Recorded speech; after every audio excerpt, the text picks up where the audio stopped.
Howdy folks, you're watching Deuce. This is part one in a two-part series on how to reload accurate yet inexpensive .308 ammunition. I had originally planned for this video to be one longer video, but as I edited it, it kept on getting longer and longer to the point where I wouldn't watch it myself, so I don't expect you to either. So I split it up into two different videos. This video is the shooting testing video. It's the fun video. This is the one where I take all the ammo that I made and test it out in all my various rifles. Part two of this video will be coming out soon, and it will be focusing on how you actually make this ammo as cheaply yet accurate as possible, and it still function in a semi-automatic rifle. I now have my M1A here at the farm. We've got a 50-yard range here set up. Unfortunately, the official bench range is completely covered up with hunters right now, sighted in the rifles for deer season. So I got my makeshift bench range here. It's solid enough for what I'm trying to do here. I got my Caldwell chronograph here set up, ready to rock and roll. In order to verify that their chronograph is going to work, because it is old, it is tired, it needs to be replaced, but the replacements are expensive. I'm just going to go ahead and verify that the chronograph is reading correctly. This should be about 1,000 feet per second.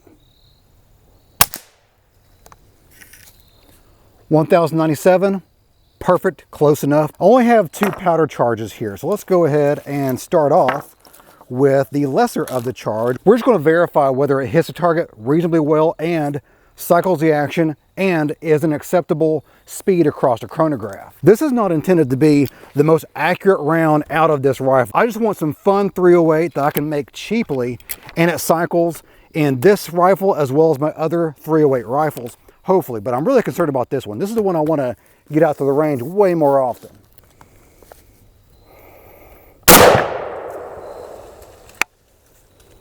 Looks like it cycled the action. Alrighty, well, I cannot find that piece of brass. I would like to see to make sure that I'm not seeing any kind of pressure issues with the primer, but the feet per second, what, 6,042 feet per second, that is smack right on. And I was just barely off center from the center of the bullseye at 50 yards. Iron sights, staring into the sun. Both the shooter and the rifle are not super accurate. I will accept some blame on any kind of accuracy issues. I saw where that press went. It ejected correctly, locked back.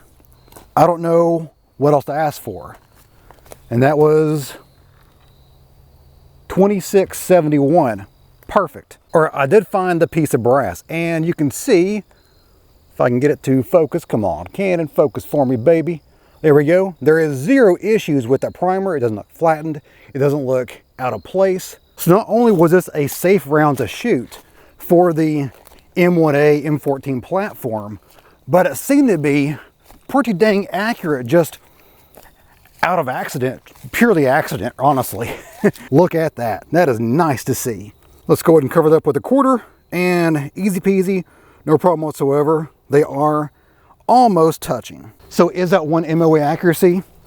I don't know, not really. Close, I guess, but I don't expect it to be. I'm not looking for one MOA accuracy. I'm looking for fun and safe and accurate enough to hit something, and maybe even used for hunting, because this is a soft point cartridge or soft point bullet here for hunting purposes. So let's go ahead and put 2 rounds of the medium charge in there, because this is right at the medium level anyway.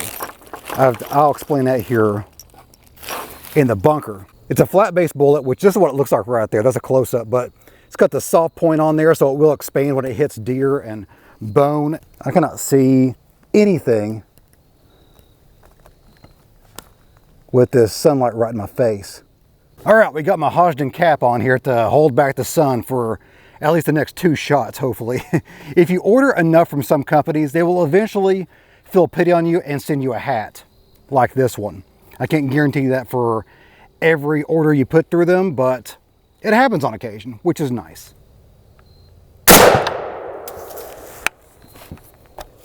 I could feel a difference in the pressure. That was definitely a stronger ground. And it's a little bit faster too. Not much, not by much. 2709. All right, let's take a look at that real quick. All right, it appears like the accuracy is a little bit worse with the stronger charge.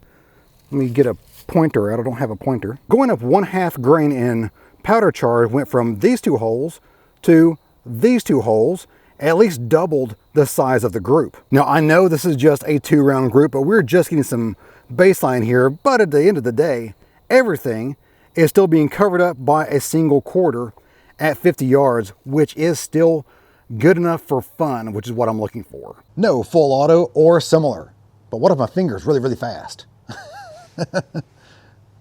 I'll bet you somebody had a Hoffman Tactical Super Safety out here. We are down at the range and I've got a small smattering of the lower end of the ammo that I made up. We're just going to verify in the M1A how she still shoots. Hopefully she still shoots good. I got some still targets. Well, these are the official still targets at the shooting range.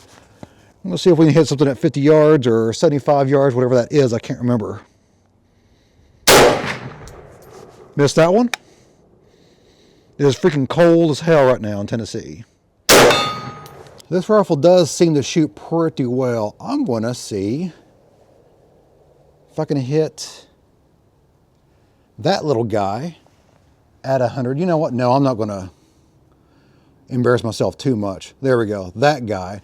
That's about 125 yards away because it's at an angle. And it's in the sun so I can actually see it. So that's good. Ha! Got it. Ha! Got it. 150 grain bullet going 2,600 feet per second. Not a screaming powerhouse of a round. But at least for this thing, I am putting that round where I want it. But that is not the only semi-automatic 308 that I own. I also own this Century Arms made Setme rifle. Don't know what to expect at all with this round here.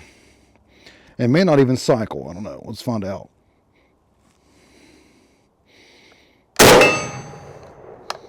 All right. Oh, I was not on camera there, but I did hit that at 50 yards. Well, let's go ahead and reach out to the 125. Let's go ahead and do that because why not? I'm a glutton for punishment. Missed that one. Just too high. It's a little too high there. I think that's all I put in there. Yep, I did. Solid. I'm going to go ahead and shoot a little bit more because I just like this crap. Man, my big coat's getting in the way here.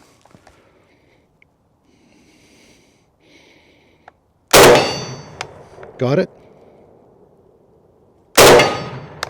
Got it there too. Not a bad rifle. Very soft shooting. It just doesn't have the cultural significance of the M1A.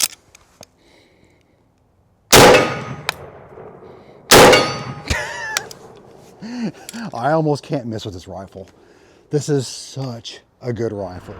Well, that is it for me today, guys. Hope you enjoyed it. If you did, give me a like and go subscribe. A lot more is on the way. If you have any comments, questions, show it is. Leave that down in the comments down below. Remember, I have a separate video coming out very soon on how you make this amazingly accurate, for its price, ammo. So stay tuned for that. And as always, you guys have a great day. See ya.